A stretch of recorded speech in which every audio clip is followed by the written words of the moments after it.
आजिर topic हेउची बा आजि आमे जानिबा एमिति केउं जिनिस खाइले जहा आमकु अधिक समय पर्यंत शारीरिक संबंध बनेबाकु शक्ति देइथाए एवं एहाकु खाइबा द्वारा आमर थकापण दूर हेबा सहित आमे अनेक रोगरु मुक्ति पाई परिबा। आम घरे ओ आम हाथ पांतरे एमिति अनेक औषधीय जिनिस अछि जहा विषय रे आमे जानि न थाउ।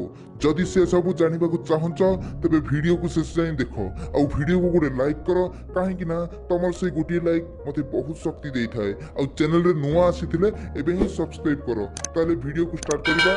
ताहले देखिबा एमिति एक जिनिस जहाको खाइबा द्वारा हमको अनेक फायदा मिल थाए। हाँ फ्रेंड्स मु से रसुण कथा कहूची। आमे रसुण विषय रे अल्प बहुत जानिछे एहाको खाइचे मध्य एही रसुण केवल खाद्यर स्वाद बढ़ाई न थाए बरम अगणित स्वास्थ्यगत फायदा मध्य अछि।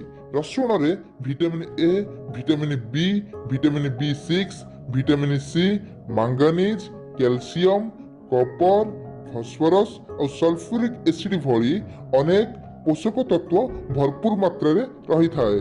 यह एंटीबैक्टेरियल, एंटीवायरल, एंटीऑक्सीडेंट भावे काम करि थाए एवं यह आमको अनेक प्रकार रोगर मध्य बंचाई थाए। जानी रख सामान्य रसुण तुलन रे गजा हो जाइतिबा रसुण सेवन करिबा द्वारा आम स्वास्थ्य को अधिक फायदा देई थाए।